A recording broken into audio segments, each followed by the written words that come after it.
ces journées portes ouvertes, que nous avons voulu consacrer à l'un des enjeux majeurs de notre mission de promotion, qui relève de notre capacité à exercer pleinement cette protection d'application du droit d'asile pour des personnes qui ne sont pas le plus spontanément, le plus facilement, le plus évidemment en situation de verbaliser leurs craintes dans leur pays d'origine, ce qui constitue, vous le savez, la base même de l'instruction de la demande d'asile par les officiers de protection. Et je salue les collègues de l'Office qui sont ici présents avec des travailleurs sociaux, avec des thérapeutes, avec des juristes, des avocats, des fonctionnaires de différentes administrations et d'autres encore. C'est-à-dire que c'est vraiment la famille de l'asile, encore une fois, qui est réunie aujourd'hui. Et je ne vous cache pas que cela, par les temps qui courent, fait du bien. Et nous avons donc voulu aller plus loin dans la réflexion sur ce que doit être la capacité de l'OFPRA à prendre pleinement en compte ces situations-là de personnes qui ont subi des traumatismes psychologiques et pour lesquels il est important que nous puissions adapter notre capacité d'écoute dans le cadre de l'instruction de la demande d'asile. Alors, pour cela, je remercie beaucoup les personnes qui ont accepté de participer à cette table ronde. Je voudrais remercier notamment le professeur Thierry Beauvais, qui est chef du service pédiatrique à l'hôpital Avicenne, qui est pour nous un partenaire précieux par ses conseils, évidemment critiques et en même temps amicaux, et je le remercie beaucoup de sa présence. Je veux aussi remercier Madame Seguyalinski, qui est parmi nous, qui a écrit récemment un livre qui suscite un intérêt. Nous avons eu l'occasion d'échanger avant cela, et je suis très heureux que vous ayez accepté de venir. Vous êtes aussi une praticienne à Avicenne, notamment. Je vous remercie d'avoir accepté de venir échanger avec nous aujourd'hui. Madame Séverine Masson, qui, pour le compte de Forum Réfugiés, effectue depuis maintenant plusieurs années une formation pour les officiers de protection et l'accueil des récits de souffrance, car contrairement à ce que j'ai pu entendre, cette formation existe. Elle est délivrée notamment sous la responsabilité de Madame Masson, et elle pourra l'évoquer. Je remercie également Madame Paul-Marc Ducomède, qui est aussi une institution qui nous est précieuse dans le regard et dans le regard critique. Merci de votre présence là. Je me souviens très précis de ma visite dans votre centre il y a quelques temps. Et je remercie également M. Ferresen-Chartier, qui est psychologue, qui est l'un des auteurs, je crois, que d'autres sont présents dans la salle, et d'autant plus que vous avez été rejoint par d'autres signataires, d'une tribune dans le monde qui avait suscité notre intérêt, et que je recommande à toutes et à tous, et je suis heureux que vous ayez accepté de venir là aussi échanger avec nous, de manière à ce que nous puissions, je l'espère, faire le constat de ce qui est à l'œuvre à l'Office, de ce qui a pu progresser, et Coralie Capdevos, qui est à ma gauche et qui est l'une des responsables ici de la mobilisation sur ces questions, pourra en témoigner, puis aussi des progrès qui nous restent à faire, notamment grâce à l'analyse que vous pourrez faire des pratiques qui sont les. Je vous propose donc les uns et les autres, si vous en êtes d'accord, de faire une première intervention relativement brève, de 6 ou 7 minutes, de manière à ce que nous puissions ensuite avoir un échange avec le public. Je vais peut-être, professeur Beauvais, vous proposer de lancer la discussion, si vous voulez.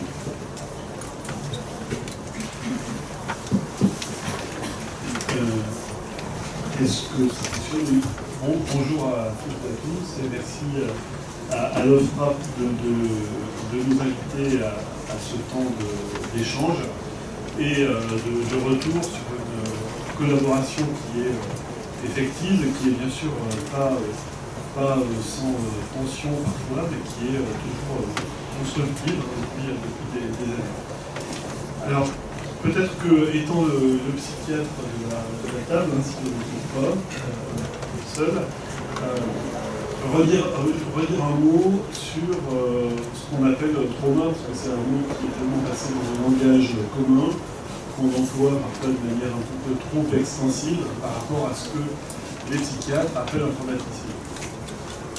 Alors, ce que nous, on appelle un traumatisme, et auquel un certain nombre de patients qu'on rencontre ont été confrontés, c'est la confrontation à une expérience qui confronte le patient avec la mort d'une manière violente, imprévue, et qui va complètement le surprendre, le laissant anéanti, le laissant dans un sentiment de vide, d'impuissance, de honte, de culpabilité, et qui va le changer irrémédiablement. Alors un certain nombre de personnes vont développer des troubles après la confrontation des éléments traumatiques, et puis d'autres non. On ne sait pas le prédire, ça. Alors ces événements traumatiques, ça peut être, c'est très souvent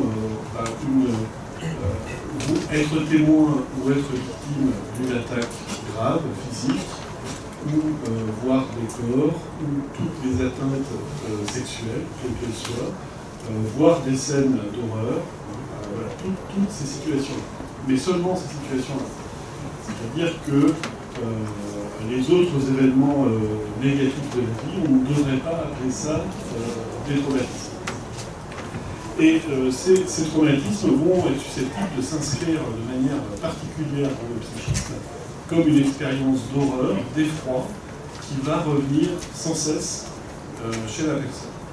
Et la particularité des troubles post-traumatiques, puisque c'est comme ça qu'on les appelle, c'est que quand ces reviviscences reviennent dans la tête du patient, moi je les appelle patients, c'est une déformation professionnelle, quand les reviviscences reviennent, la personne se trouve dans le même état de détresse que lorsque c'est arrivé. C'est-à-dire que la personne que vous interrogez sur son parcours et qui vous raconte un événement qui a été traumatique pour elle, va être replongée dans la même terreur, la même horreur, la même impuissance et le même sentiment de solitude complète que lorsque c'est arrivé.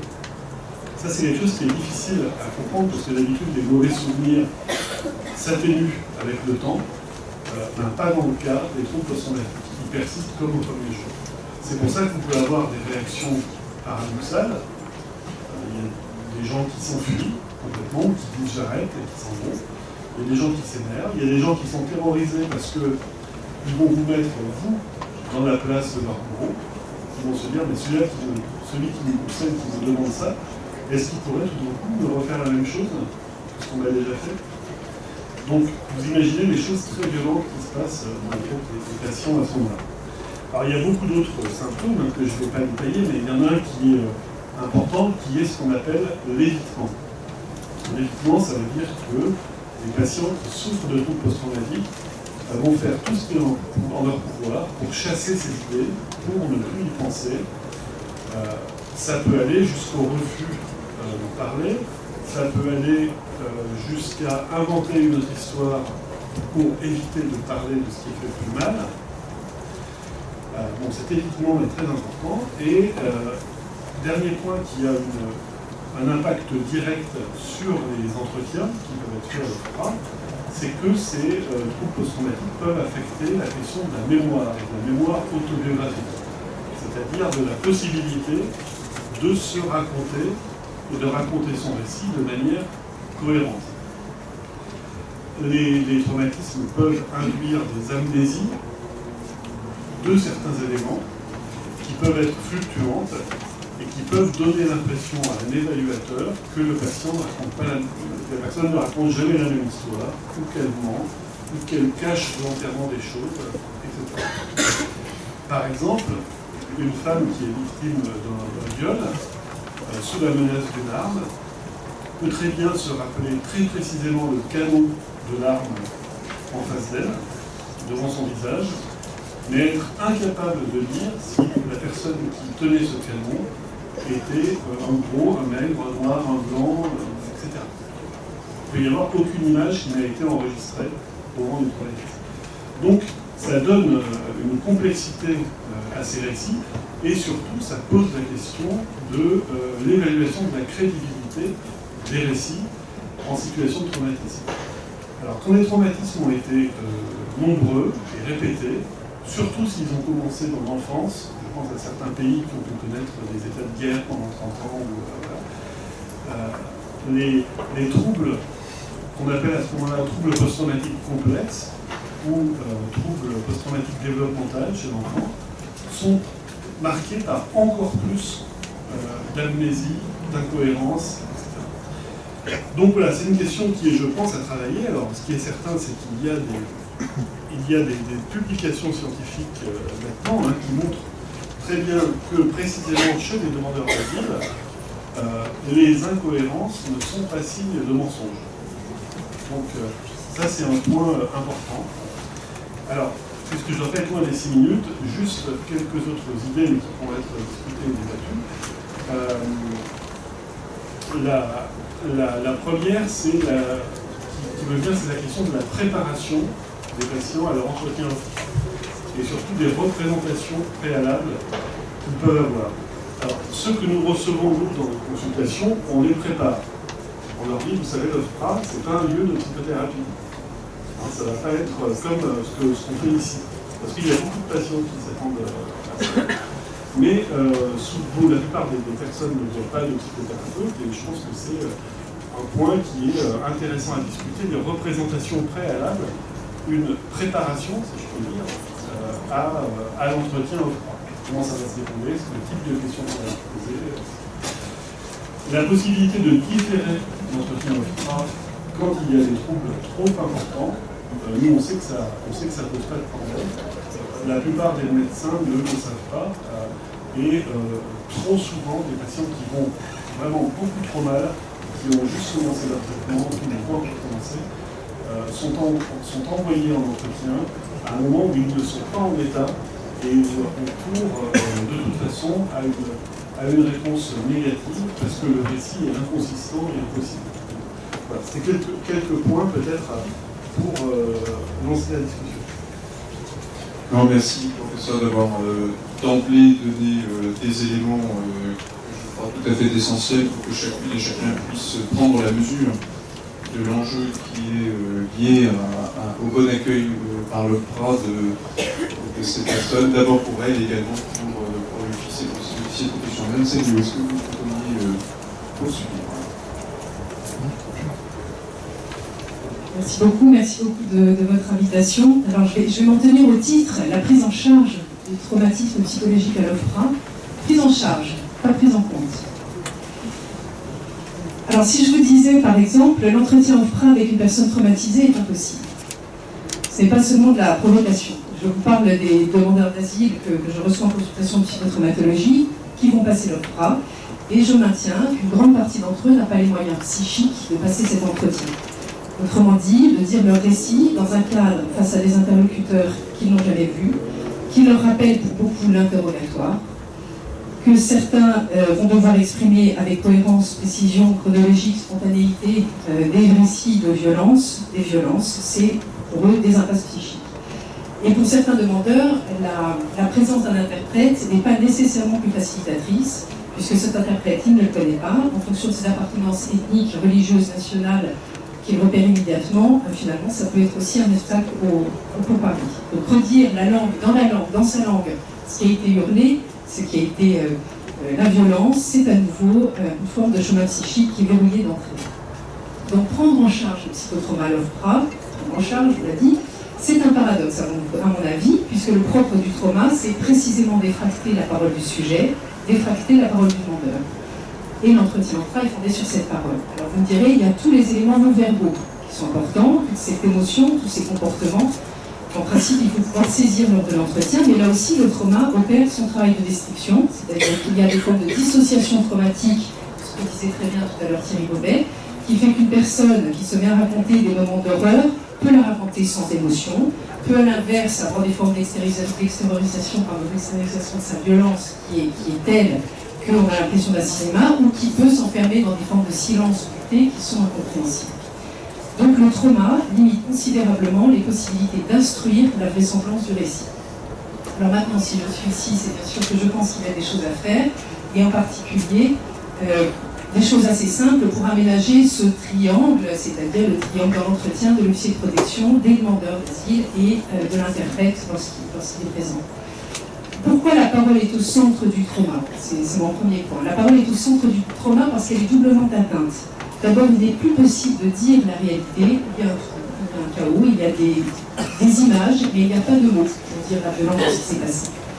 D'autre part, la parole a perdu ce rôle de lien social dans le code langagier, puisqu'il a été perverti par la violence. Les possibilités d'échange avec un autre, et a fortiori un autre qu'on ne connaît pas, sont considérablement réduites. Comment faire confiance à un autre alors que précisément c'est le voisin qui a tué et qu'on ne sait pas qui est en face de soi? Donc ce psychotrauma, Thierry et Robert a très bien rappelé comment il se manifestait. Vous avez des exemples. Vous rencontrez ici vos demandeurs, nos patients qui ont des expressions de ce trauma particulières. C'est le trauma qu'on ne veut pas voir, c'est celui de M. Diallo, un peu de Guinée-Conakry, qui va arriver. Il aura passé quelques années dans les eaux guinéennes, quelques mois. La violence est internalisée, il se sent menacé lui-même, et lorsqu'on va lui demander de rencontrer, eh bien c'est le chaos dans sa tête. Il a des troubles de mémoire, des troubles de concentration, il a surtout très peur, la violence revient, et à ce moment-là, il ne peut plus parler. Ce monsieur Diallo, avec ses difficultés cognitives, avec sa perte de repères spatio-temporels, son anxiété généralisée, on dirait un manque à comportement. Le deuxième type de trauma, c'est un trauma plus culturel, c'est une personne qui socialement a été déshumanisée, et celle-là, c'est celle de Madame Ahmad, une famille du Pakistan, sunnite, qui, refusant un mariage forcé, est partie avec un homme chiite. Eh bien, les représailles ont été celles d'un viol collectif. Ce viol collectif, elle n'en parlera jamais et ne s'en parlera même pas à elle-même. Ce n'est pas socialement, ce n'est pas culturellement possible, sinon c'est la mort psychique. Et le silence qu'elle va renvoyer à l'officier de protection qui lui parlera, ce n'est pas le silence de celui qui ne veut pas collaborer. C'est du silence traumatique, très mortifère, de le retour de la violence. A fortiori, si elle est en face d'un interprète homme et un interprète, par exemple, du Pendjab indien, alors qu'elle est Pendjab. Alors, lorsque M. Diallo, lorsque Mme Ahmad reviennent en consultation, elle vous dit une chose, jamais plus, je ne referai cette expérience d'avoir à parler tellement ils reviennent effractés. Et lorsqu'ils reçoivent le rejet, qui s'impose avec tout ça, lorsqu'ils reçoivent le rejet, l'impression, c'est celle de la totale légitimité, ce qui est normal. C'est insupportable pour un patient qui a vécu de telles violences d'affronter le doute de celui qui ne croit pas. Cela renvoie à l'impression d'être devenu fou. Alors que faire? Parce qu'après tout, on est là pour discuter de que faire face à ces silences, face à cette incohérence, face à ces réactions finalement difficiles. Et je suppose que les réactions des officiers de protection pourraient être celles de l'impuissance. Finalement, j'ai tout fait pour mettre ce patient, ce demandeur, en confiance. Qu'est-ce que je peux faire de plus? Ou bien une autre réaction serait je ne suis pas psy, finalement c'est au soignant de tout.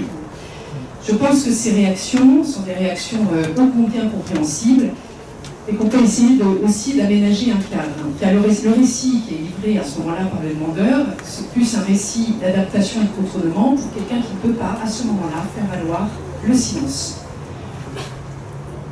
Et je souhaite que les ordres du discours de la véracité, de la preuve, de la cohérence, qui sont ceux que souhaite l'OFPRA, et qui n'est évidemment pas à l'ordre du discours d'une consultation psy, je souhaite que ces deux ordres de discours ne s'opposent pas et qu'on puisse entendre la parole d'une personne trauma à l'OFPRA. Alors j'ai 4 propositions que je lance ici, mais qui seront à discuter bien sûr, 2 sur le fond, 2 sur la forme. Sur le fond, il me semble extrêmement important de renforcer la formation en psy interculturelle des officiers de protection. Je crois que c'est le 3e pilier de la pratique de l'officier de protection qui est formé sans doute en droit de l'asile, qui est formé aussi en géopolitique, mais qui doit aussi être capable d'entendre ces éléments culturels et ces éléments traumatiques. Pourquoi? Non pas pour que ce soit des psys, on ne va pas monter aux OP d'être des psys du tout, mais ils ont tout de même la lourde charge de valider ou pas la crédibilité d'un récit. Ils doivent pouvoir entendre au maximum ce trauma. Ils doivent en tenir compte dans la conduite de l'entretien, dans l'instruction du dossier et probablement dans la rédaction d'une décision. Je pense par ailleurs que la posture d'un officier de protection qui peut mettre quelqu'un en confiance lui permet d'en entendre bien plus que celui qui cherche à tout prix à savoir la vérité, parce que d'abord la vérité il n'en a pas et il ne la saura pas. Le demandeur ne la sait pas lui-même. Ensuite, deuxième point sur le fond, je crois que la question de la langue est absolument cruciale. Je pense que les langues peuvent être trompeuses, je pense qu'elles peuvent angoisser, elles peuvent empêcher tout discours. Je vous ai parlé de la position d'interprète, mais la langue aussi, la langue du trauma est une langue extraordinairement violente. Il faut pouvoir là aussi, au maximum, professionnaliser cet élément de l'entretien. Et sur la forme enfin, j'aurais deux propositions. La première, c'est aménagement du cadre. Je pense qu'il est extraordinairement difficile d'être en position d'écoute. Et là, le fichier de protection a une position d'écoute. Et en même temps, de devoir gérer voilà, une situation à trois, un interprète, et en même temps taper un entretien. Donc je suppose qu'on doit pouvoir retranscrire, retranscrire automatiquement par des logiciels ce qui se passe, et permettre à l'officier de protection d'être en position d'écoute, autrement dit, lui permet d'avoir une vraie disponibilité pour entendre les personnes qui racontent des choses très difficiles et pour lui donner une plus grande attention encore à la dimension verbale que je parlais tout à l'heure, qui à mon avis est tout à fait cruciale dans un tournoi. Enfin, dernier élément de forme, je regrette évidemment que la loi Asile propose actuellement rogne sur le temps de dépôt de la demande d'asile. Il faut absolument pouvoir accompagner les demandeurs d'asile. La loi de juillet 2015 a certainement permis la présence, par exemple, d'un avocat ou d'un associatif, mais peut-être pas mettre tous les demandeurs sur le même pied d'égalité, c'est ce qu'on disait tout à l'heure avec Thierry. Est-ce qu'on n'aurait pas intérêt à assurer au maximum la présence de professionnels d'accompagnement psycho-médico-social, par exemple, parce qu'à ce moment-là, ils seraient garants de la demande, garants de la légitimité de demander. Je ne dis pas garant de la crédibilité, ça c'est le travail de l'officier de protection. Mais les porteurs d'une légitimité de la démarche d'aller demander l'asile, et c'est extrêmement important. Thierry, tu disais tout à l'heure que nos patients pouvaient confondre l'entretien avec d'autres formes de parole comme ceux de la psy. Moi, ce que je vois souvent, c'est qu'ils pensent que c'est un tribunal. De ce point de vue-là, ils ont peur, voilà, ils sont dans un discours de la preuve, donc ils n'arrivent pas à faire passer d'abord l'idée qu'ils sont là pour essayer de montrer qu'ils ont besoin d'une protection, qu'ils pensent qu'ils vont se défendre. Ça les place dans une mauvaise situation. L'accompagnement me semble très important. Donc pour conclure, je pense qu'on part du paradoxe suivant pour la question du trauma, qui est que la violence internalisée, le trauma, devrait logiquement attester finalement le départ forcé, l'horreur, et devrait légitimer les craintes d'être persécuté, devrait rendre plus crédible le récit du demandeur, et précisément, c'est ce trauma-là qui empêche les personnes de se faire entendre. Donc prendre en charge le trauma à l'OFPRA, c'est faire en sorte que précisément le trauma puisse être un indice de crédibilité, et non pas un frein, non pas un voile, non pas un obstacle. Donc je souhaite évidemment, et cette table est un très bon exemple, que soient prises en compte ces difficultés traumatiques et qu'on limite ce paradoxe propre au trauma.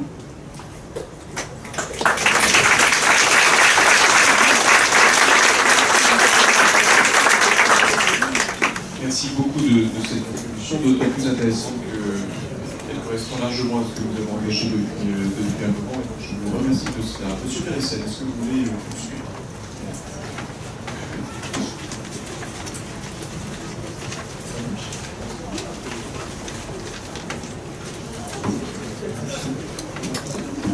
Non.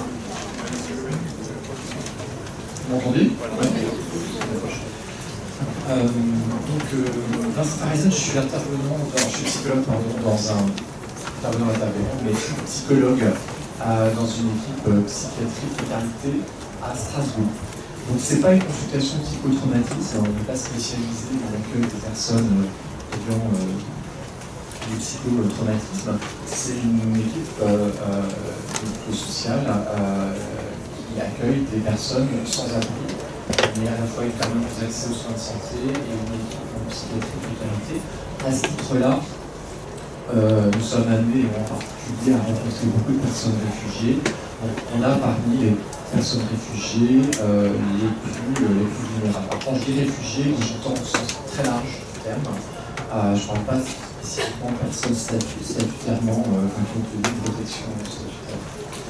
Donc ça veut dire qu'on est amené à rencontrer des personnes au début de leur demande d'asile, dans les méandres de cette demande d'asile et également dans les échecs. On les demande aussi de régularisation médicale, obtenir le titre étranger malade. Dans les échecs également, puisque, comme vous devez le savoir, quelle est la situation à Paris, on n'a aucun renouvellement de titre étranger malade, aucun qui fonctionne. Alors, j'avais l'intention de parler aussi de clinique, mais sur le coup, ça a été fait par un super professeur de psychiatrie et puis ma collègue psychologue de manière tout à fait intéressante, et je souscris tout à fait à ce qui a été dit, aussi en ce qui concerne le diagnostic. vous avez pu faire et puis des propositions. J'en rajouterai quelques-unes aussi. Donc moi je vais me recentrer plutôt sur la tribune qu'on a écrite effectivement, on a écrite début février, qui est passée dans le monde le 5 avril. Peut-être certains d'entre vous l'ont lu.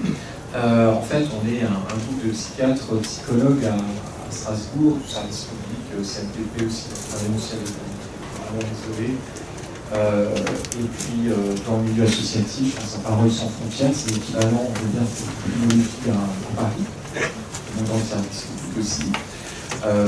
L'ensemble de l'Alsace, on est à peu près une petite dizaine de psychiatres psychologues à en avoir un petit peu marre de cette non prise en compte. On dit marre, c'est gentil. Que nous avons révolté par cette non prise en compte de cette dimension psychique dans les effectivement dans le projet Asile Immigration, mais aussi dans les discours publics, voire dans les articles de presse aussi, on a pu lire, il y a une pléthore. Et puis évidemment dans les décisions prises par les administrations et en particulier à l'OFPRA. Donc on a écrit cette tribune justement pour dénoncer cette présomption de mensonge qui repose sur tout demandeur d'asile, qui place d'emblée dans une position d'imposteur, alors que c'est même plutôt une position de victime potentielle, c'est plutôt dans une position de victime potentielle. Et ce paradigme en fait, c'est sur ce paradigme que s'appuie toute cette machinerie juridico-administrative. Donc voilà, on a voulu dénoncer ça à travers cette tribune.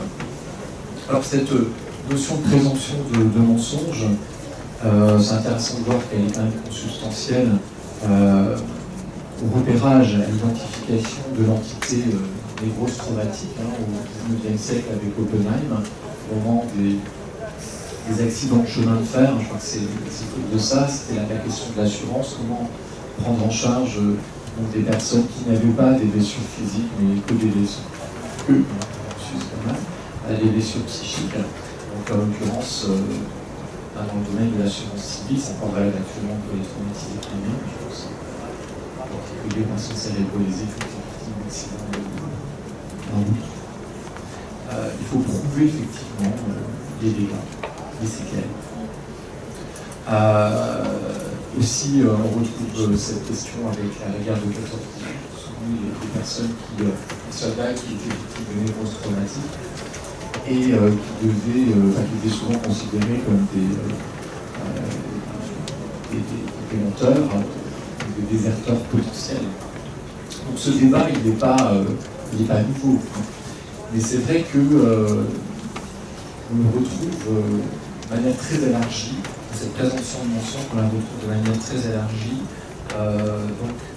dans les décisions qui sont prises. Moi voilà, je voulais témoigner un petit peu de ça, puisque l'essentiel concerne la partie clinique a déjà été développée. Simplement, je voulais reprendre comme ça des choses que vous connaissez, mais dans les argumentaires des rejets de la demande, on avait cité des extraits de rejet concernant d'une de mes patientes, victime d'un viol en réunion dans des circonstances particulièrement difficiles à évoquer pour elle. Donc, je vous lis le rejet de l'OFPRA. Les déclarations orales de l'intéressé dans leur ensemble sont apparues convenues et très peu spontanées, l'intéressé débitant un récit de manière mécanique, évoquant les différents événements à l'origine de son départ de manière détachée et impersonnelle. De plus, elle s'est référée à de nombreuses reprises à la situation générale qui prévaudrait dans son pays d'origine, ainsi qu'à la mentalité de ses compatriotes pour justifier son comportement et le comportement de ses proches, sans parvenir à expliquer de manière personnalisée ses agissements. Pas rien. Il se trouve que cette patiente en question a eu un problème de traduction de son récit pour l'OFPRA, et elle était venue avec. En fait, l'interprète albanais, l'homophone, lui traduisait, elle dit mais c'est pas ce que j'ai dit. Et donc, en fait, on a réalisé que la personne qui lui avait traduit, bien gratuitement, qui l'avait aidé à traduire pour le PADA, avait complètement mis de côté le viol. Et donc, on l'a réécrit ensemble. On a pris le temps de réécrire. Ça a mis plusieurs mois parce que parler de son viol, c'était quelque chose de difficile, évidemment. Surtout qu'il y avait la complicité de son père dans l'histoire. Voilà. Et donc, ça a donné ça. Hein. Par ailleurs, ces propos confus, répétitifs, et peu convaincants relatifs aux recherches menées par ses agresseurs auprès de son époux puis de sa belle-mère se sont en outre avérés très peu réalistes. En tout état de cause, elle n'a apporté aucun élément sérieux permettant de penser que les autorités kosovares ne seraient pas en mesure de lui accorder une protection. Ces allégations sur ce point restant peu consistantes et peu argumentées. Un projet OFPRA qui date de 2014, projet aussi plus tard CNDA, dans les mêmes termes. Je ne vais pas vous dire. Je parlais de présomption de non-sens, ce paradigme, sur cette machine juridico-administrative. On le retrouve aussi, ce dénigrement dans les... J'appelle ça du dénigrement, je ne sais pas comment on peut appeler ça. Dans les rejets des conseils départementaux cherchant à déterminer la municipalité de mineurs pour une jeune personne réfugiée. C'est que ça ouvre une fonction spécifique, une protection spécifique. Alors, extrait de rejet de la qualité de mineur. Vous décrivez une situation d'errance de plusieurs mois qui n'est pas constatée. En effet, votre apparence physique et vestimentaire est propre et soignée. Enfin, votre apparence physique correspond à celle d'une personne d'âge majeur. Ça, c'est un relevé de décision du conseil départemental du Bas-Rhin, 23 janvier 2017.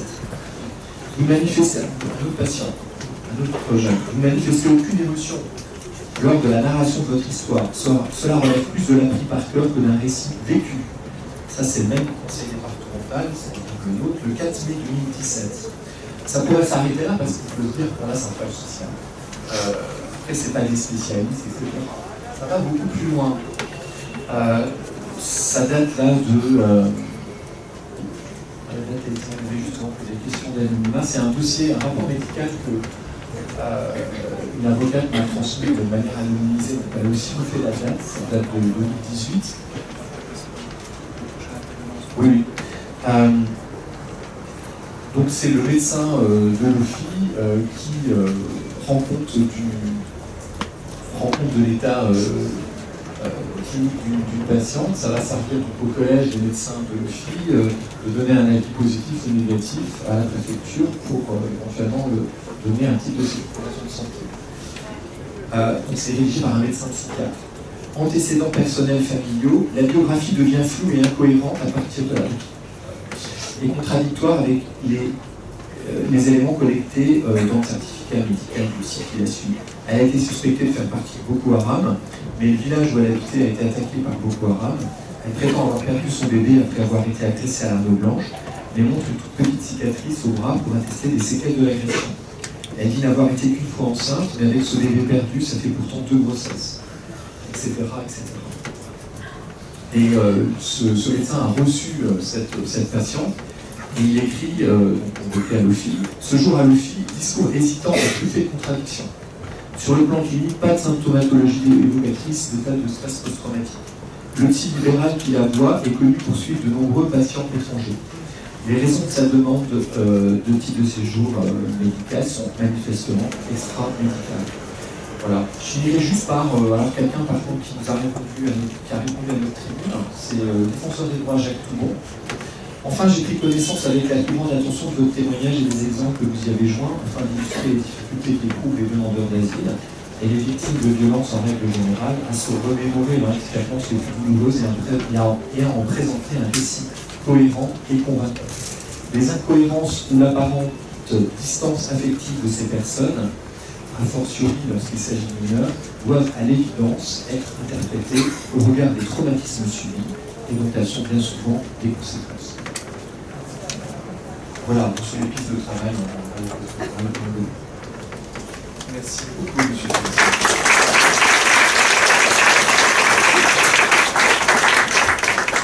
Peut-être proposer à Colette un abonnement de poursuite, si vous voulez.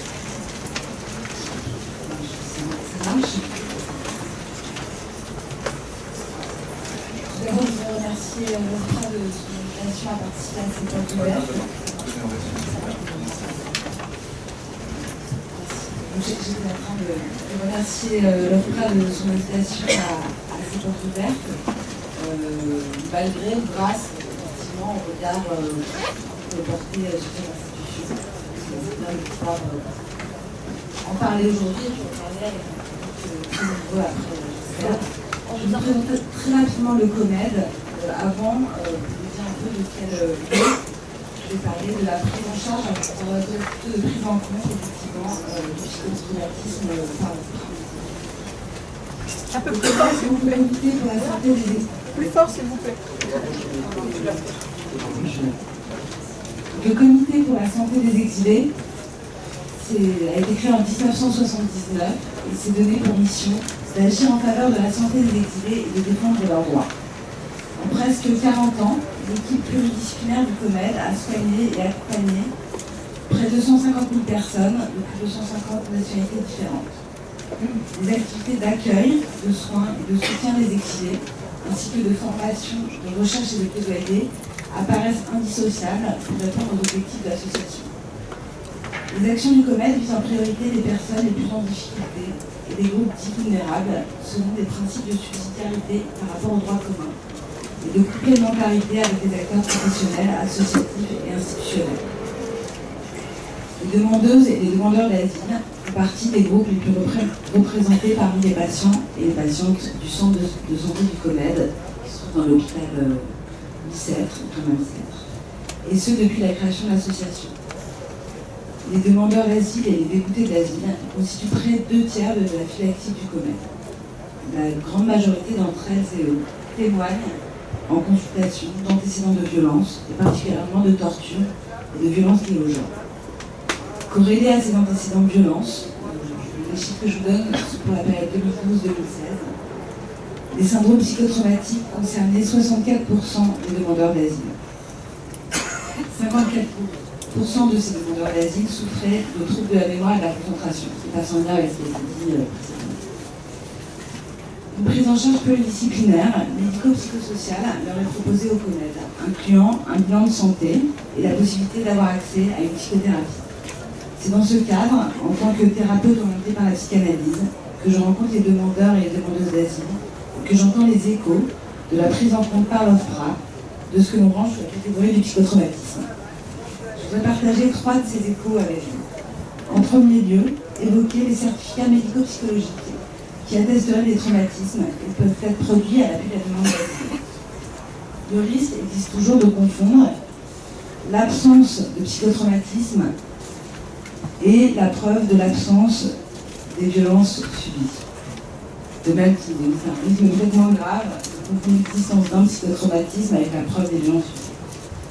Derrière ces risques, le risque plus grave encore existe de recouvrir la parole singulière d'une personne par un discours d'expert. Au-delà de ces certificats particuliers, donc des certificats à l'appui de la demande d'asile, et dont l'inflation est toujours à surveiller, d'autres doivent continuer à être mieux pris en compte. Je parle de ceux qui alertent sur les difficultés d'une ou de la demandeuse d'asile à évoquer sa vie et les événements qui l'ont poussé au départ. Le récit, et c'est ce que disaient mes collègues de l'hôpital Avicenne, le récit peut être rendu difficile par une amnésie partielle qui touche aux événements les plus importants, c'est-à-dire des blancs, soudains, lorsqu'il faut justement raconter.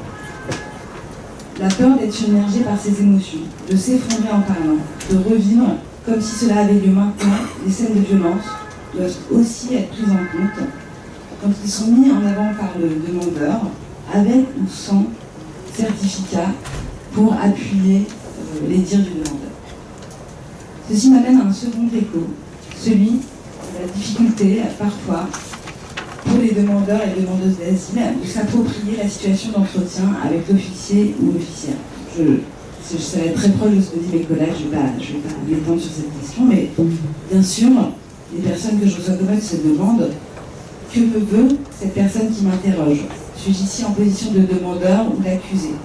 Je pense particulièrement à un demandeur d'asile guinéen qui était terrorisé à l'idée de se rendre à son entretien à l'OFPRA parce qu'il était persuadé que l'officier lui passerait les menottes pour l'interroger. Cela dit bien à quel point les temporalités psychiques et juridiques peuvent entrer en contradiction, à quel point les effets du psychotraumatisme sont encore actifs, peuvent parasiter le déroulement de la procédure. Se s'initie un conflit psychique, on ne va pas débattre aujourd'hui s'il est conscient ou inconscient, mais enfin, bref, un conflit psychique entre la nécessité de prendre le temps d'élaborer le psychotrauma et celle de répondre aux exigences de la procédure, dont l'issue conditionnera les années à venir en France. Ce qui m'amène au troisième et dernier écho dont je vais parler aujourd'hui, et qui est peut-être celui dont la tonalité est la plus sombre. Cet écho s'entend dans l'après-coup du rejet de la demande d'asile, quand les phrases qui disent les dires du demandeur ont apparu crédibles et semblaient stéréotypées. Ces phrases-là résonnent comme un démenti des souvenirs, des perceptions, de la frontière entre ce qui est humain et ce qui n'est pas. Alors, la détresse de se sentir, de se savoir sans secours, encore une fois sans protection, résonne avec le désespoir de voir repousser très loin la perspective d'une vie que les patients eux-mêmes disent normale, c'est-à-dire une vie où on est à peu près assuré d'avoir un toit, où on est autorisé à gagner sa vie, où on n'a pas peur de sortir de chez soi. Je sais que les personnes bénéficiant d'une protection à l'OFPRA sont plus nombreuses que par le passé, et je m'en réjouis, mais il se trouve que COMED m'est donné d'entendre, dans leur singularité, des personnes qui ne bénéficient pas de cette protection. Pour celles et pour ceux-là, le rejet de la demande d'asile signifie en même temps une insécurisation psychique mais aussi physique, puisqu'ils risquent d'être arrêtés et expulsés, dans un contexte où par ailleurs, comme le rappelait notre collègue de la base de Strasbourg, donc un contexte où leur besoin de soins pour le psychotraumatisme a peu de chances d'être reconnu par l'OFI. Les efforts faits par l'OFPRA pour mieux prendre en compte les effets du psychotraumatisme sont certes réels. Malheureusement, il est impossible de les isoler d'un moment politique, la suspicion, la peur de l'autre et le durcissement législatif avec très négativement les conditions de vie de l'ensemble des exilés. Je vous remercie.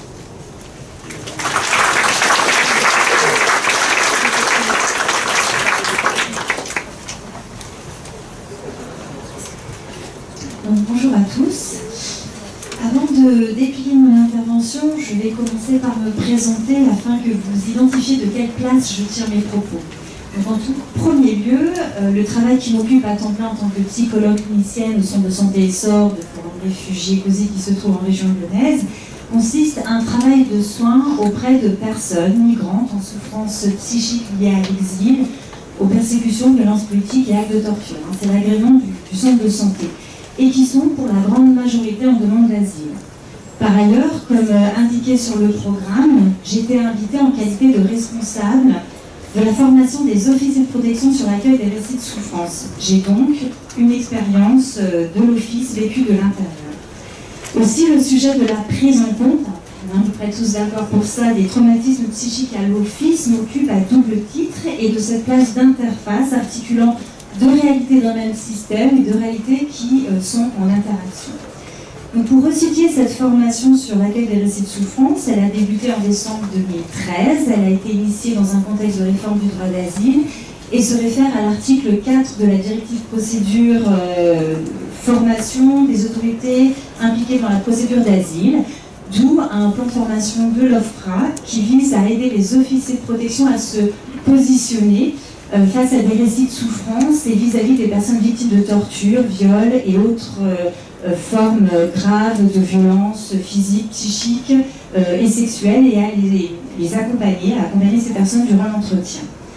Ceci a fait l'objet d'un cahier des charges, d'un appel d'offres auquel Forum Réfugiés a donc répondu. En ce qui me concerne, pour ma part, il a fallu m'extraire de ce contexte politique dans lequel la commande a été formalisée. À l'époque, beaucoup de débats autour de l'identification, évaluation de la vulnérabilité, protect, besoins spécifiques, etc., pour davantage me nourrir dans plusieurs années d'expérience de suivi au centre de santé auprès des demandeurs d'asile, m'inspirer des retours des demandeurs d'asile, croiser les représentations, perceptions de l'OFPRA et des demandeurs d'asile, qui forcément colorent la posture, la relation et les récits d'asile aussi, observer les entretiens en box et bien sûr échanger avec les officiers de protection pour dégager la problématique psychique qui traverse l'office. Et dans un second temps, décliner les objectifs de cette formation. Alors, concernant les objectifs, ce qu'elle n'est pas, cette formation, donc déjà elle n'a pas d'objectif juridique dans ce sens où la souffrance dans l'interprétation que l'on peut faire de ces manifestations ne peut pas être un indice de crédibilité, une pièce en conviction ou un élément de preuve. De la même manière, cette formation n'a pas une visée thérapeutique, en ce sens où les officiers de protection n'ont pas vocation à prendre en charge les traumatismes ainsi livrés durant l'entretien. Mais l'idée majeure de cette formation est bien de nourrir une pratique conscientisée, d'ouvrir à des questionnements nécessaires et d'amener de la psychologie dans ce qu'elle peut apporter aux officiers de protection, non pas dans un but diagnostique pour attester de la véracité, crédibilité ou corroborer, mais bien une mise en perspective pour que chacun soit dans ses fonctions, dans ses responsabilités, et celui qui décide le fasse en connaissance de cause et de la manière la plus éclairée. À mon sens, l'apport de la psychologie a du sens, puisque le matériel à partir duquel les officiers de protection instruisent est indubitablement humain, traumatique et politique, au sens de René Caës, pour ceux qui le connaissent, à savoir un effondrement de la culture en tant que garant métapsychique. Il s'agit d'abord, entre autres, parce que c'est 2 journées de formation, c'est très dense, on amène beaucoup de choses, mais entre autres, on aborde les vécus traumatiques des demandeurs d'asile, leurs manifestations, les entraves dans la mise en récit et les effets de résonance et de réactivation que peut produire la procédure. L'objectif opérationnel, si on peut en dégager un concernant cette formation, serait finalement en faveur de l'instauration de meilleures conditions d'entretien pour les demandeurs d'asile, conditions sine qua non pour une juste instruction du côté des officiers de protection. Si je continue concernant cette problématique traumatique qui traverse l'OFPRA, il me semble qu'elle se cristallise en premier lieu dans l'entretien. L'entretien lui-même, qui en substance implique une relation de confiance à l'autre et un rapport à la parole, ceux-là même qui ont été attaqués de façon généralisée par les violences politiques. En entretien, le traumatisme, c'est, dans un premier temps, un point de rupture dans la rencontre. C'est-à-dire que la relation ne peut se faire pour celui qui se sent unique dans son éprouvé, non partageable. Le traumatisme, c'est aussi un point d'obstruction du passage du langage entre le récit juridique d'asile et le récit subjectif intime que l'on désire transmettre. Du côté du demandeur d'asile, il est difficile de se raconter. Pourquoi parler si toute communication est impropre à dire ma souffrance? Et du côté de l'officier de protection, c'est la difficulté à en faire quelque chose de ce matériel brut ou à défaut dénoncé. Le traumatisme en entretien, ça crée aussi un point de tension face à un récit traumatique qui ne s'élabore pas, sacrifié parfois sur l'autel de l'exigence de la preuve, de l'élément dit utile ou du motif à déterminer. Alors même que, pour exemple, il y a des mécanismes de la torture qui privent la victime du sens et de la possibilité de transmettre quelque chose de l'intentionnalité et de l'intensité de ce qu'on a pu leur faire vivre. Ce qui est finalement un plan de prolonger la torture dans son indicibilité et son incommunicabilité, y compris dans les motifs difficiles à identifier, donc à transmettre. Ce qu'on peut dire, c'est qu'il y a effectivement une traumaticité du témoignage dans l'effort même de transmettre au moment de l'entretien. L'entretien peut être l'occasion de dire pour la première fois ce que l'on a rejeté de soi, ce qui ne peut pas s'articuler avec un récit signifiant. Et donc c'est au moment de l'entretien que l'élaboration du trauma peut se faire et que la personne peut rencontrer ce qu'elle a rejeté d'elle-même. Elle doit aussi se confronter à l'officier de protection, l'autre vivant. L'officier de protection qui doit se confronter aussi à l'imaginable de la cruauté, de la perversité des bourreaux. Il peut y avoir comme ça cette frontière entre le monde et le monde qui peut paraître infranchissable entre le demandeur d'asile et l'officier de protection.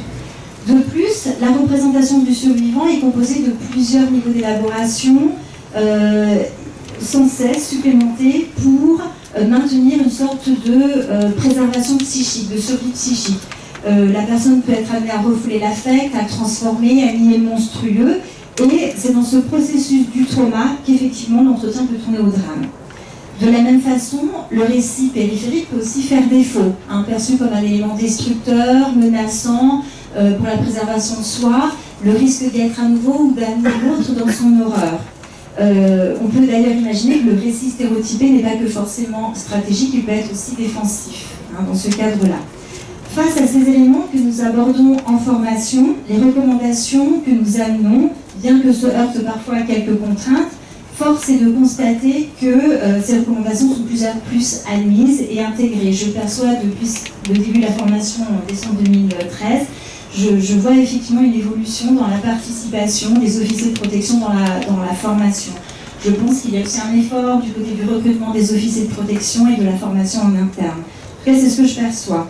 Et ces recommandations, elles peuvent aller de l'inauguration d'un dialogue à l'énoncé d'un cadre rassurant, l'importance d'énoncer les règles de confidentialité, la posture, l'importance de la communication non verbale, la bienveillance qui autorise les émotions, la nécessité d'être en présence, en recherche bienveillante de la vérité de l'autre, une recherche honnête de compréhension de l'autre, et surtout la retenue interprétative parce que l'expression, la manifestation, la manière de faire face à la souffrance, ça répond à différents idiomes locaux de détresse et à des mécanismes psychiques, cognitifs, psychosomatiques de défense propres à chacun.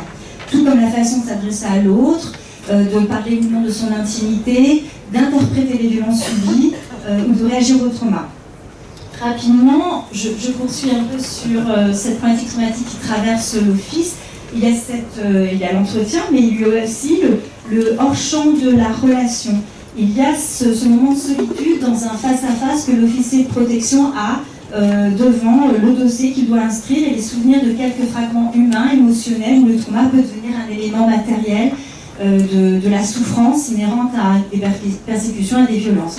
Mais je n'irai pas plus loin sur effectivement les coulisses de l'instruction et je poursuivrai sur ce moment, cette nouvelle levée de rideau avec le demandeur d'asile qui de nouveau rentre en scène au moment où il va chercher son courrier à la poste et il se retrouve face à la décision écrite qui dans sa formulation peut avoir des effets, y compris de réactivation du trauma par le désaveu, la non-reconnaissance qui constitue une violence traumatique qui peut venir s'ajouter à la violence réelle.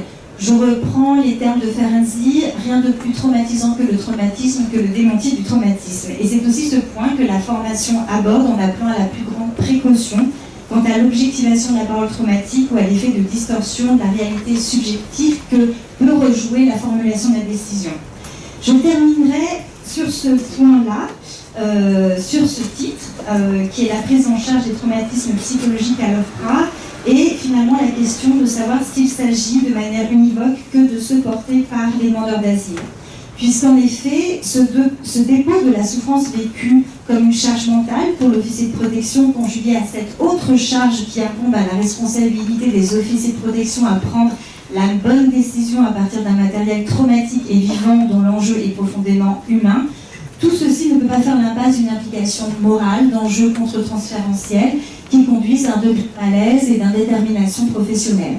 D'une part, la manière dont la souffrance va être perçue peut attester inconsciemment de la crédibilité du récit, mais d'autre part, l'officier de protection est l'adresse personnifiée de cette souffrance et elle peut le toucher au plus intime.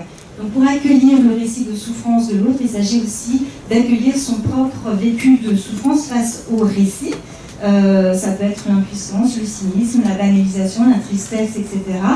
Et je rappellerai le DSM-5 qui admet qu'un sujet puisse être traumatisé du fait de sa proximité émotionnelle avec une victime directe ou parce qu'il a été confronté de manière répétée à des récits sordides en raison de ses activités professionnelles. C'est ce qu'on appelle le traumatisme vicariant, qui est l'effet de déflagration du récit traumatique de l'autre sur soi. Voilà. Je terminerai par simplement l'idée que la prise en charge du traumatisme à l'office, ça me semble important qu'elle soit pensée de façon systémique. Voilà. Merci.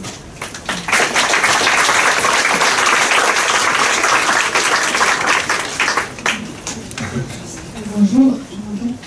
Donc, on entend tout ce que vous venez de nous dire et vous êtes en mouvement pour progresser sur ces points. Ce que je voudrais vous évoquer aujourd'hui, vous rappeler, c'est ce qui est déjà mise en place.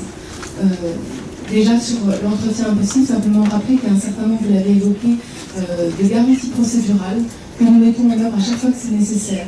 Notamment lorsque, tout simplement, l'entretien n'est pas possible. Il y a 2 cas dans lesquels l'OFPRA peut se dispenser d'entendre le demandeur d'asile en première demande, et l'une d'entre elles est lorsque des raisons médicales durables et indépendantes de la volonté du demandeur d'asile interdisent de procéder à son entretien.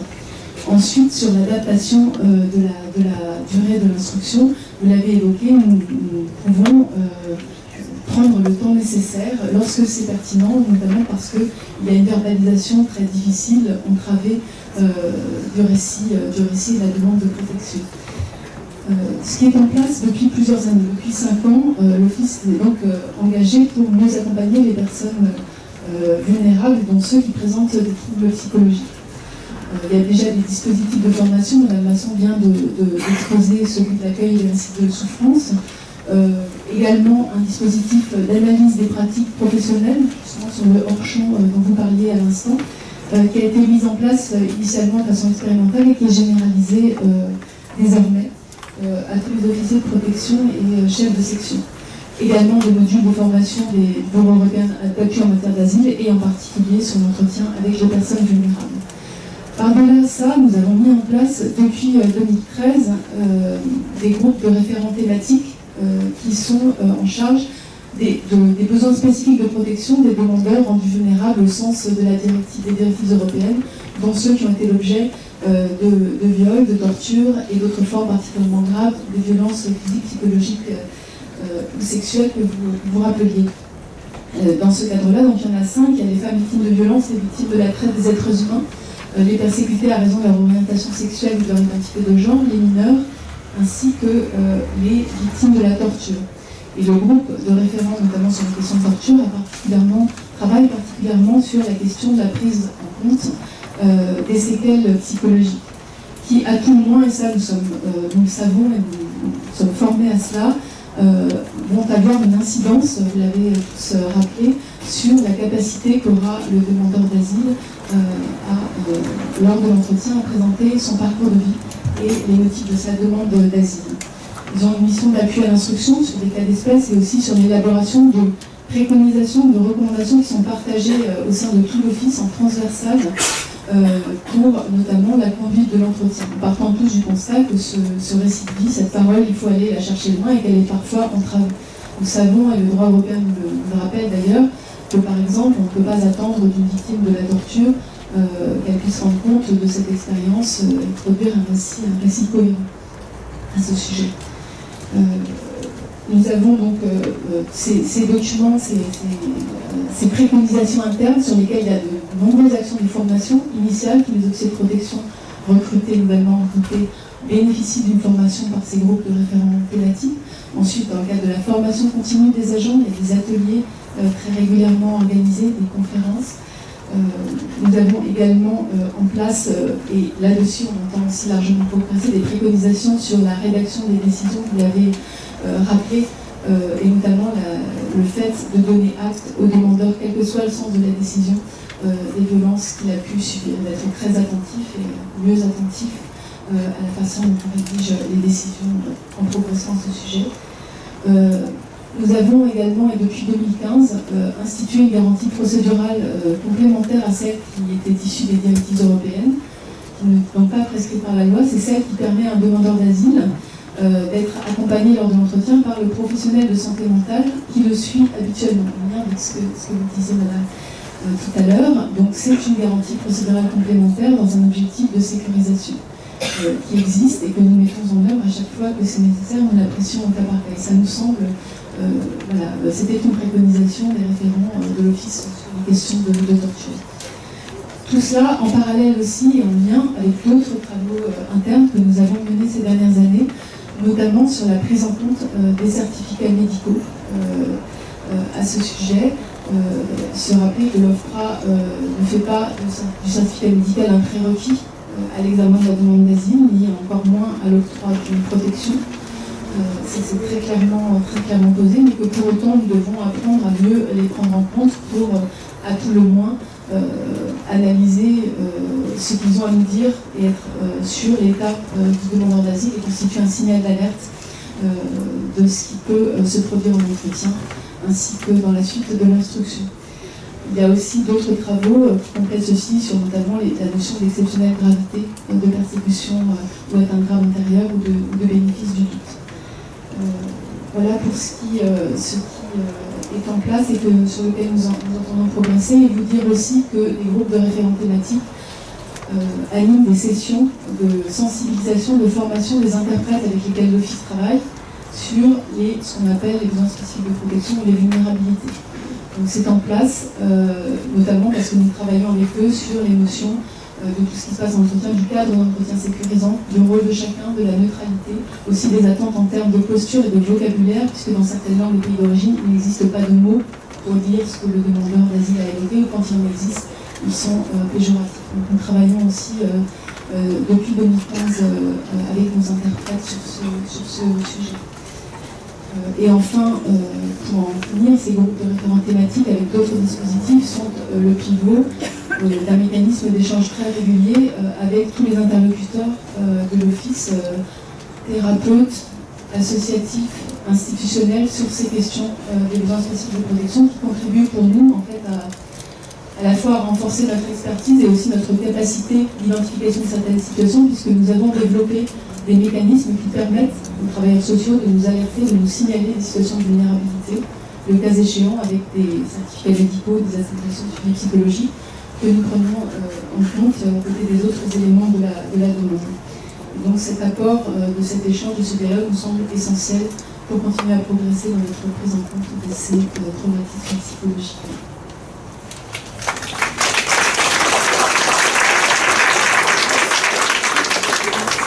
Merci beaucoup, Coralie. J'en profite pour saluer tous les référents qui sont ici dans la salle. Je vois que nous avons, grâce à nos intervenants, les éléments de la discussion. Je les en remercie et je vous propose de prendre la parole. Je suppose que les membres de la qui sont là, de manière à pouvoir poser vos questions, intervenir. Je vous suggère peut-être de vous présenter et de manière à ce que les intervenants puissent vous répondre. Merci beaucoup.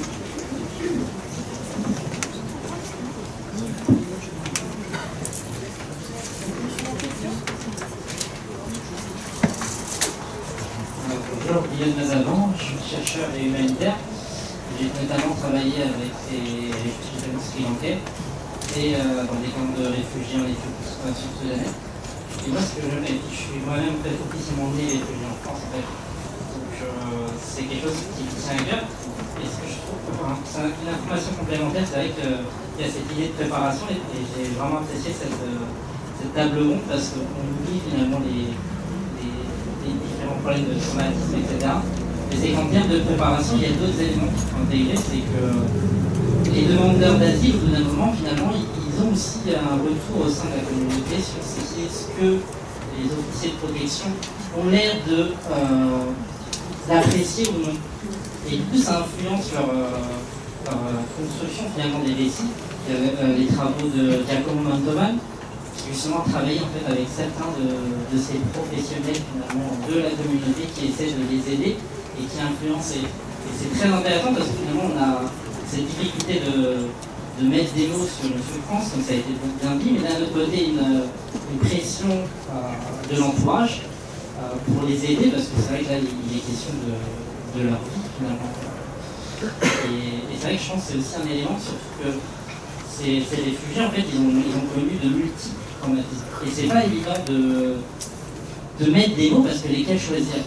Et puis ces traumatismes, ils sont dans le temps, mais c'est des traumatismes aussi qu'ils ont eu à cause de la guerre par exemple, par rapport à l'immigration, par rapport à l'arrivée dans la société d'installation, où c'est pas forcément très simple, il y a d'autres problèmes qu'ils ont eu à gérer. Et c'est vrai que tous ces éléments-là, je pense, sont très difficiles, alors sans doute pour les officiers, mais aussi pour les accompagnants.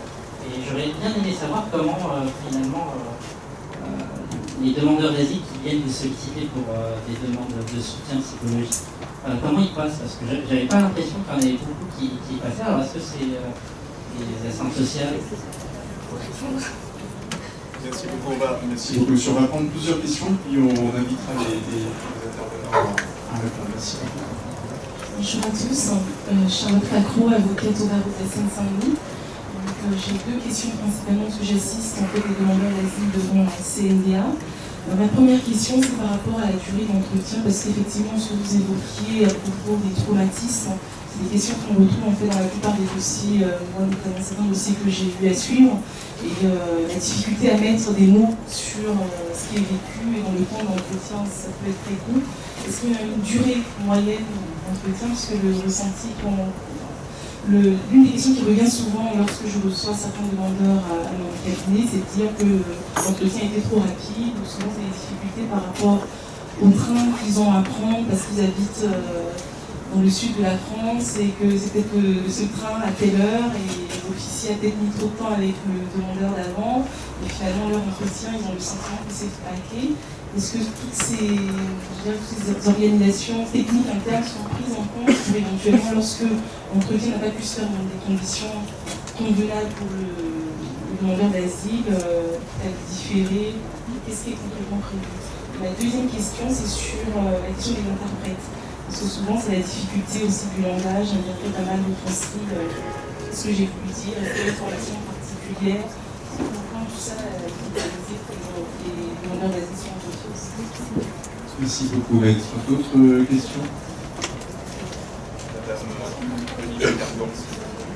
Madame Olivier Gargan. Bonjour, Géraldine Tenot, je suis responsable d'un CADA situé à Olivier-Gargan en Seine-Saint-Denis. Moi, je voudrais qu'on aborde la question du temps et la diminution de la durée de traitement de la procédure d'asile qui peut être préjudiciable.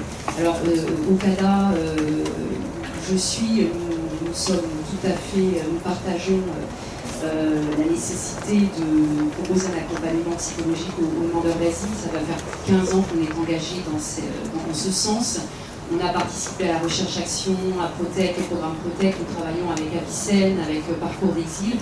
Nous n'avons plus que constaté que depuis que nous proposons aux demandeurs d'asile un accompagnement thérapeutique, il y a des conséquences inestimables sur leur possibilité à déposer sous les formes attendues leur demande d'asile, et donc on a constaté une élévation du taux de protection. Seulement depuis quelques années et plus encore depuis quelques mois, nous constatons que le temps ne nous permet plus d'obtenir dans les délais des rendez-vous auprès des psychologues spécialisés et que ces personnes n'ont plus le temps de se reconstruire pour pouvoir déposer leur demande d'asile. Donc là, c'est un point de vigilance. Nous sommes assez inquiets par rapport à cette diminution souhaitée du traitement de la procédure d'asile. Merci beaucoup. Une autre question?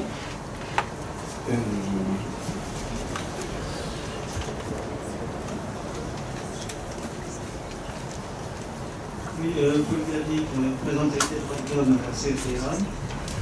C'est sur la question qui me semble intéressante, la prise en compte de ce qu'on va dire les professionnels, puis des fois c'est bien aussi dire les bénévoles qui suivent les personnes, parce qu'on entend beaucoup de choses qui sont lues par qui ciblent. C'est comment ça va être pris en compte, parce que le fait de pouvoir accompagner pour des raisons simplement économiques, c'est la plupart du temps pas possible. C'est difficile de demander à un professionnel de santé de traverser la France et prendre une journée pour une personne, quoi. Malheureusement, c'est une médecine pour les pauvres, c'est une médecine pauvre qui se occupe. Donc, comment pourrait-on faire pour mieux faire prendre en compte ces éléments? Et alors, je rêve peut-être, mais parce que je pense que les bénévoles ont aussi beaucoup de choses à dire. Comment pourrait mieux être pris en compte ou entendu les professionnels comme les bénévoles qui connaissent les personnes par rapport à cette problématique? Et j'insiste sur le fait, alors là sur la durée, en tout cas nous c'est l'expérience de bénévoles, il faut des fois des mois et des mois pour que les personnes puissent nous dire des choses. Et d'abord parce qu'ils ne nous font pas confiance d'entrée, hein. Vous venez d'Érythrée, quelqu'un qui a pignon sur rue et qui est indépendant du pouvoir, ça n'existe pas. Il faut du temps passer, la nécessité du temps.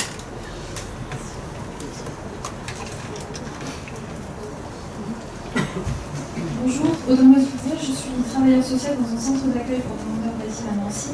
Et j'avais une question concernant les certificats médicaux, parce que c'est vrai qu'on essaie quand même au maximum d'orienter des personnes, notamment vers des services médicaux légaux qui produisent des certificats médicaux. Je voulais savoir dans quelle mesure ils étaient pris en compte et comment ils étaient étudiés, comment ils étaient travaillés, parce qu'on voit souvent dans les décisions de rejet que ces certificats n'ont pas suffi à faire preuve justement de ce que les personnes ont pu subir au niveau notamment physique, mais aussi psychologique. Et est-ce qu'on peut imaginer que des passerelles, si ce n'est déjà fait, soient faites entre tout ce qui est procédure auprès de l'OFPRA et les services aussi médicaux, parce qu'un document c'est bien, mais après de pouvoir quand même travailler avec les médecins en général, c'est quand même très important.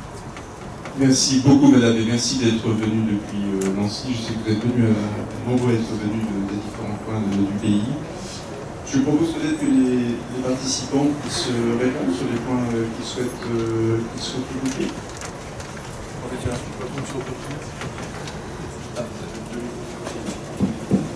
Oui, merci pour ces questions. Alors peut-être sur deux des points que vous avez évoqués les uns et les autres. La première, c'est la question de la preuve par le certificat médical. Alors ça c'est très compliqué parce que preuve de quoi il y a les traces physiques de violence qui peuvent être attestées très bien dans les services médico-légaux, biologiques, ça ils ont vraiment l'habitude.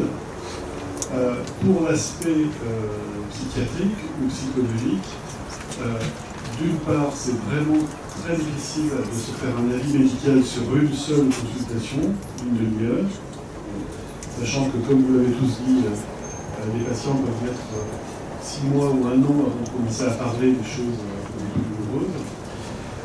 Et puis même si on prouve qu'il y a un état de stress post-traumatique, sur le plan psychiatrique, il n'y a rien qui ne permette d'en établir la causalité formelle. C'est-à-dire que, il y a un état de stress post-traumatique, mais c'est d'après les signes essentiellement subjectifs présentés par le patient, et certains objectifs qu'on peut constater, mais rien ne nous permet de dire que cet état est lié à un événement précis. D'ailleurs, très souvent, les patients nous parlent d'un premier événement, et puis dans une version ultérieure des récits, on s'aperçoit qu'il y avait aussi autre chose dont ils n'ont pas parlé au début, parce que c'était trop dur d'en parler, qui est la cause principale finalement de leur trouble. C'est la valeur qu'on peut accorder à ces certificats médico-légaux est effectivement relative à l'interprétation au cas par cas. C'est un petit peu différent, il me semble, quand on est dans le cas d'un suivi.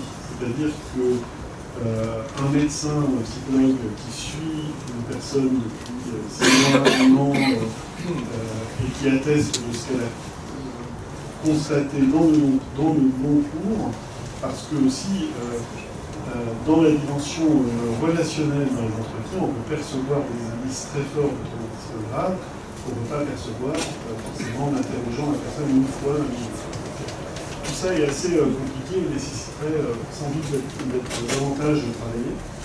Et sur la question de la difficulté d'accès aux soins, c'est un problème majeur. Vous savez qu'en France, il y a un système public de soins qui est le secteur psychiatrique, le secteur pour les enfants et les mineurs, et que ce système est saturé dans la plupart des régions. Dans notre département, la Seine-Saint-Denis, il y a des CLP où il y a plus d'1 an d'attente pour un premier accès à un psychiatre. Il y a des départements où il n'y a plus de pédopsychiatre du tout, en France, par exemple. Et il n'y a pas eu jusqu'à présent de volonté de l'État de financer des dispositifs dans le système public qui se spécialiseraient un peu sur cette question du trauma des mineurs. Il y a tout ce qui se fait dans le secteur associatif, mais par exemple pour ce qui est de notre cas à Aix-en, nous n'avons pas obtenu de moyens. Jamais depuis, il y a plus de 15 ans qu'on fait ça. Et c'est des bouts de temps qu'on a dégagé d'autres activités par pur volontarisme, mais ce n'est pas un sujet qui a été investi par les pouvoirs publics jusqu'à présent. Pourtant, les intérêts seraient multiples.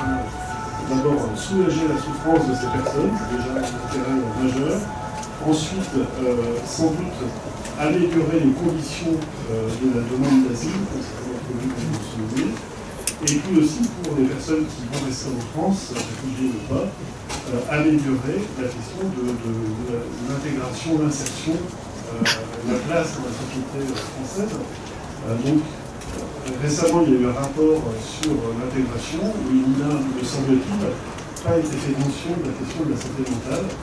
Or, on sait que ce qui va empêcher les réfugiés ou les débutés qui restent en France de s'inscrire dans le tissu social, de travailler, de vivre, c'est très souvent des troubles post-traumatiques ou des dépressions post-traumatiques. C'est vraiment un enjeu qui est considérable pour ces personnes et faire toute la société.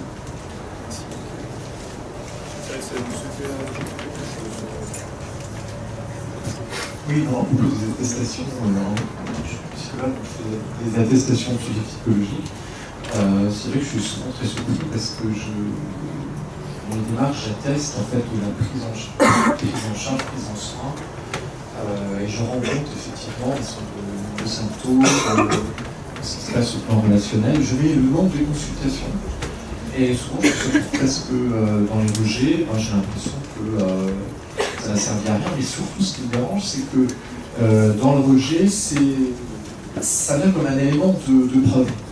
C'est-à-dire que ça ne prouve rien, alors que mon objectif n'était pas du tout ça. Mon objectif n'était pas du tout que ça vienne apporter une preuve, mais justement, mon objectif c'était que ce soit un élément adjuvant à la prise de décision de l'officier pour la protection. Parce que je me dis, cet officier, il va se rendre compte que s'il y a autant de consultations, et puis si c'est si clinique, ça devrait quand même. Dans le rejet, malheureusement, encore actuellement, je retrouve les mêmes termes souvent que j'ai vu tout à l'heure encore. Moi, je suis embarrassé avec ça parce que l'éducation vient avec tout. Ça va du bulletin scolaire de nos enfants à les documents, à faire aussi interprète. Ça crée aussi un lien de confiance. Je garde la boussole, mais en même temps, je suis passant social, mais en même temps, je l'utilise dans la relation thérapeutique. Et donc, il vient aussi avec les rejets.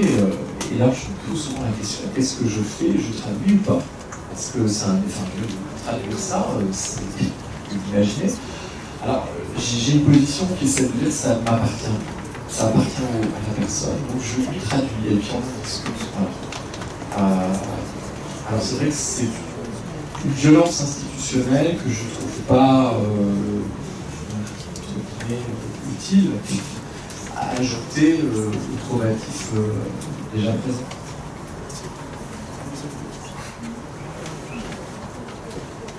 Très rapidement, je crois que la plupart des questions qui ont été posées vous sont adressées à vous, le voilà. Je vais répondre à cette question. On va certainement pas la place. Juste pour dire que juste pour dire que dans le certificat médical, je suis évidemment complètement dans le sens de mes collègues, ce qui moi personnellement m'importe de rajouter est la possibilité ou non pour le demandeur d'asile de verbaliser ou pas. Ça me semble un élément capital, de prévenir, tant mieux si c'est lu. Nous, évidemment, nous n'avons aucun contrôle là-dessus, ce sont les officiers qui décident. Prévenir qu'il y a vraiment des difficultés de verbalisation extrêmes et peut-être donner un indice de facilitation de cet élément. Donc ça, c'est important. Je suis évidemment extrêmement sensible à ce que vous venez de dire. Je regrette aussi qu'on ait dans cette loi confondu le temps de l'attente, qui est extrêmement délétère, surtout si c'est une attente où le demandeur ne peut rien faire, juste attendre une décision arbitraire, rien, pas travailler, pas apprendre, rien. Donc ça, c'est terrible, c'est épouvantable, ça renvoie à la solitude psychique, ça renvoie c'est très mauvais, mais à ne pas confondre évidemment avec un temps qui serait en revanche un temps d'accompagnement, de traitement et de préparation, qui là est effectivement extrêmement difficile.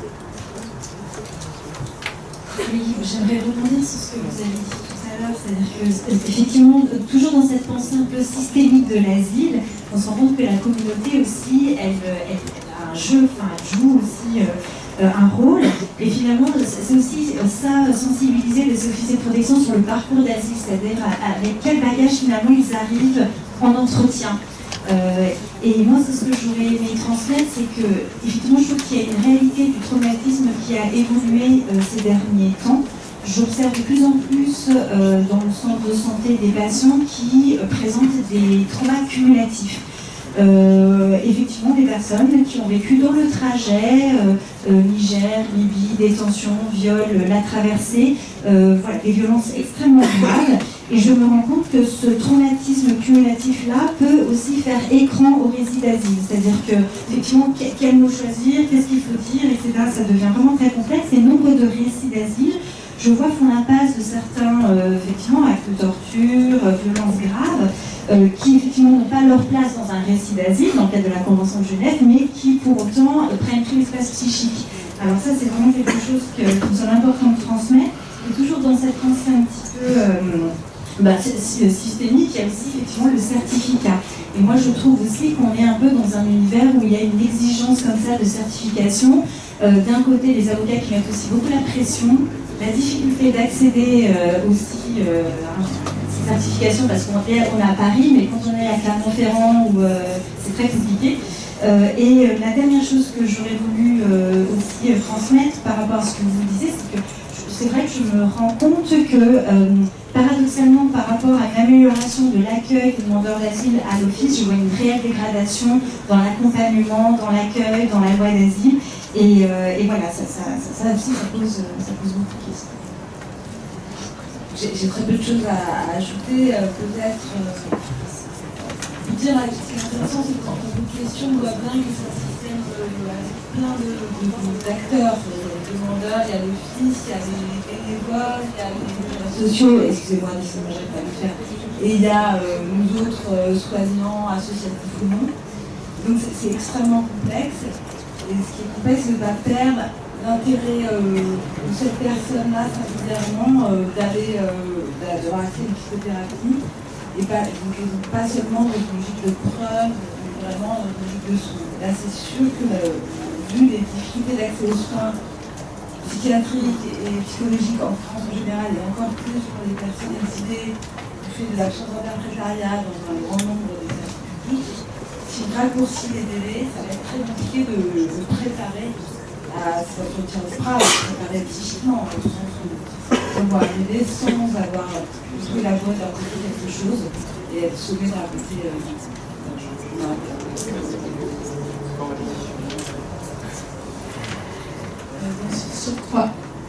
Sur trois points, vous m'avez interrogé sur la durée des entretiens. Elle est variable et il dure aussi autant que nécessaire en réalité. Il y a une moyenne constatée, effectivement, c'est des pratiques qui est autour d'une heure et demie, mais ça peut durer beaucoup plus longtemps, si nécessaire, et notamment en cas de récit de difficultés de verbalisation très importantes. Il y a aussi la possibilité de reporter l'entretien, de nous signaler, et c'est ce qu'on prend en compte notamment dans ces signalements de vulnérabilité que je vous ai exposés, y compris dans les situations d'urgence, de nous indiquer que le demandeur n'est pas du tout prêt, de demander de reporter à plus tard. Nous prenons en compte, après les questions d'organisation technique, comme le fait de venir loin, qu'il y ait un train, les officiers de protection s'efforcent de s'en informer. Tout cela, mieux on est informé avant, mieux on peut gérer très concrètement les conditions matérielles de l'organisation de l'entretien sur ce point. Il faut qu'on puisse avoir l'information en temps utile. On prend en compte ces éléments-là aussi à des stades ultérieurs de procédure. Déjà, dans le cas de l'examen, on peut reconvoquer, on peut entendre plusieurs fois, ça arrive, soit nécessaire. Et aussi, on peut prendre en compte dans le cadre de recours devant la Cour nationale du droit d'asile, on se ressaisit du dossier, et aussi en réexamen, lorsqu'il apparaît que notamment il y avait une situation réelle de vulnérabilité qui avait fait que, au stade de l'aménagement, le demandeur d'asile n'était pas en capacité de faire valoir les motifs de sa demande d'asile. Donc nous regardons cela vraiment très attentivement. Sur les interprètes, je redis que nous sommes très attentifs parce que c'est un enjeu majeur. Ce sont des professionnels de la traduction, notamment à l'OFPRA, et que donc il y a toutes ces règles, ce cadre qui est posé en début d'entretien et sur lesquels nous travaillons aussi avec eux. Dans le cadre de ces formations assurées par les groupes de référents thématiques. Et on explique, quand vous l'avez rappelé, on explique en début d'entretien qui sont les personnes présentes, quels sont les objectifs de l'entretien, justement pour expliquer quel est le cadre, et qu'il y a un dossier de protection, quel est son rôle, quel n'est pas son rôle, qu'il y a un interprète, quel est son rôle, quel n'est pas son rôle, de sorte à limiter toute possibilité de confusion. Sur les certificats médicaux, alors, nous n'en faisons pas un prérequis. Pour nous, il n'y a pas de preuve médicale. Et certainement, nous avons une marge de progression à cet égard. Le raisonnement est à peu près le même pour les certificats et les attestations suivies psychologiques. Il n'y a pas de preuve médicale des violences. Et le professeur Bobel le rappelait, il y a des causes diverses qui peuvent être notamment à l'origine du traumatisme. Mais c'est un signal d'alerte.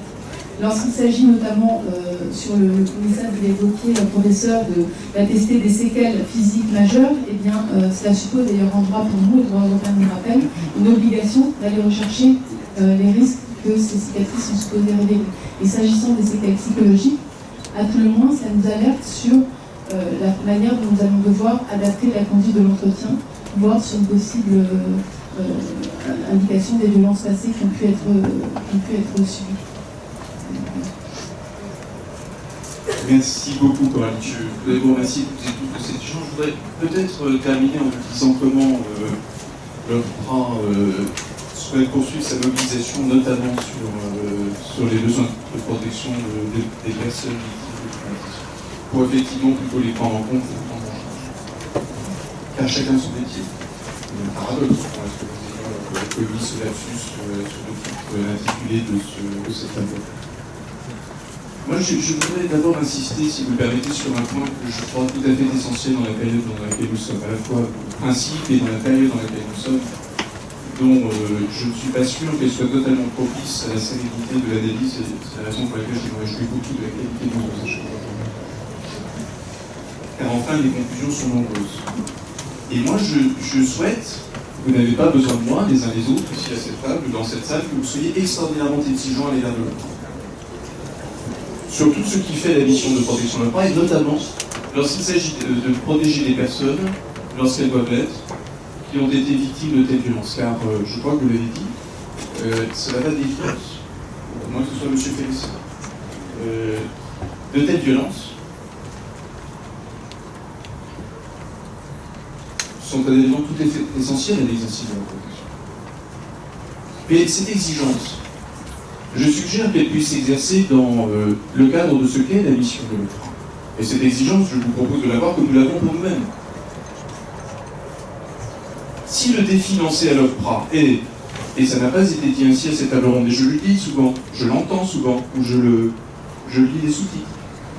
Si le défi lancé à l'OFPRA c'est faites en sorte de prendre en charge et de protéger au titre de l'asile tout étranger qui dans ce pays a subi des traumatismes, nous n'allons pas y arriver. Et non seulement nous n'allons pas y arriver parce que ça n'est pas la mission de l'OFPRA, mais parce que nous entretenons la confusion. Si j'essaye d'exprimer l'exigence telle qu'elle doit se tourner vers l'OFPRA, me semble-t-il, elle est de dire, débrouillez-vous. Votre boulot, notre boulot, c'est de faire en sorte que quelqu'un qui relève du droit d'asile et qui a subi des traumatismes et qui est donc dans l'extrême difficulté pour faire valoir la crédibilité de ses craintes, doit être protégé. Voilà une exigence indispensable et totalement légitime. Mais si le débat c'est de dire attention, de plus en plus dans ce pays on va reconduire des députés du droit d'asile, le combat est légitime, hein, mais c'est pas le nôtre ici.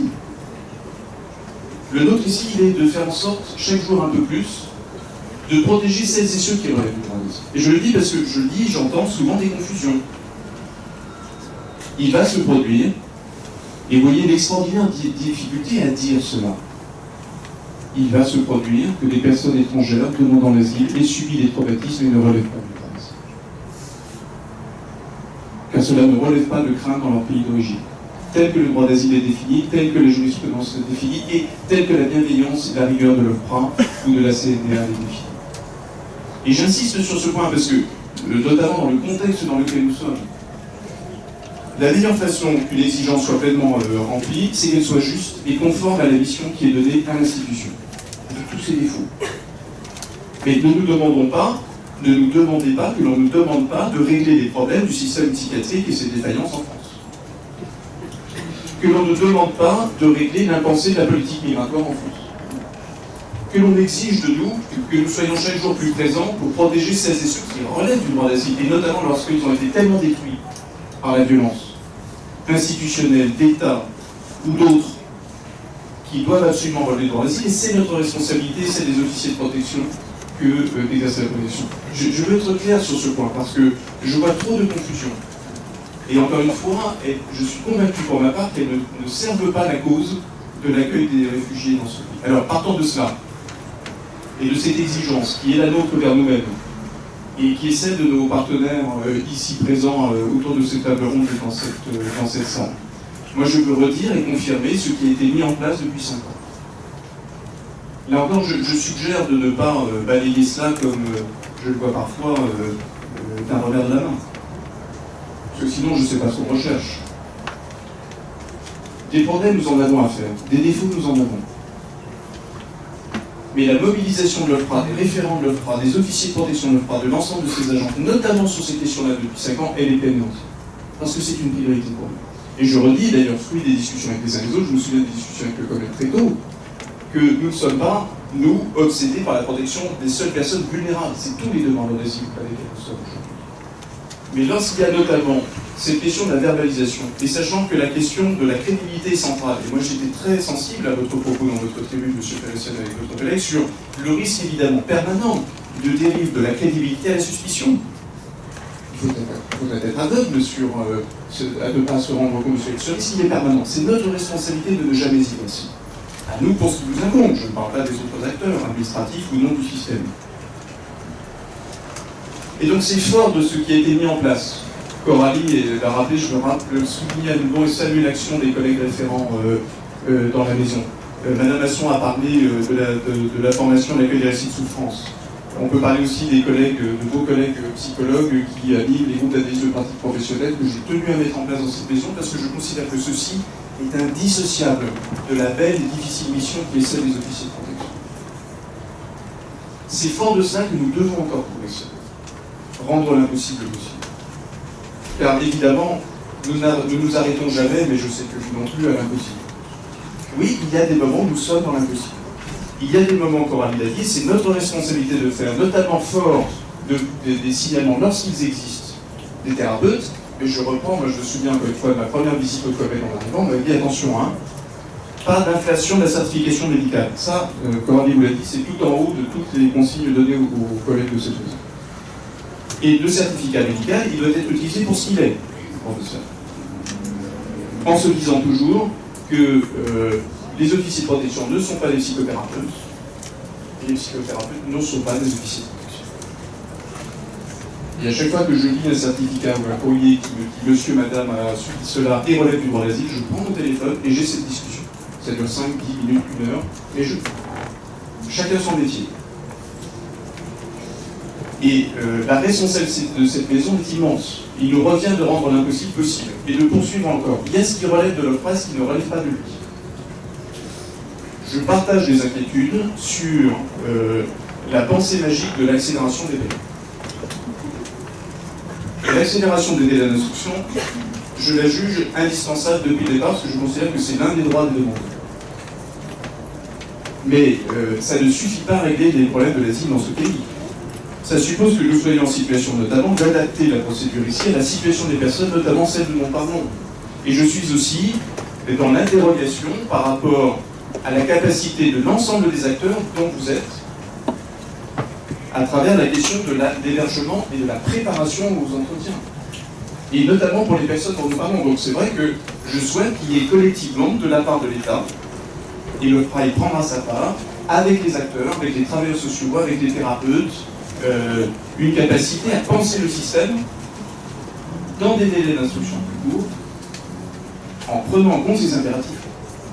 Parce que je veux vous redire que du point de vue de l'OFPRA, je vous le dis d'autant plus aisément que c'est la garantie que j'ai apportée aux agents de cette maison, qui sont tout aussi soucieux de ça que vous, hein, parce que c'est ça leur question. C'est la mienne et c'est la vôtre aussi. Je peux vous dire que l'accélération des délais d'instruction, qui était le cas déjà à l'OFPRA, vous savez qu'aujourd'hui nous sommes autour de 3 mois en moyenne, parce qu'il y a des personnes, notamment celles dont nous parlons aujourd'hui, qui doivent avoir plus de temps.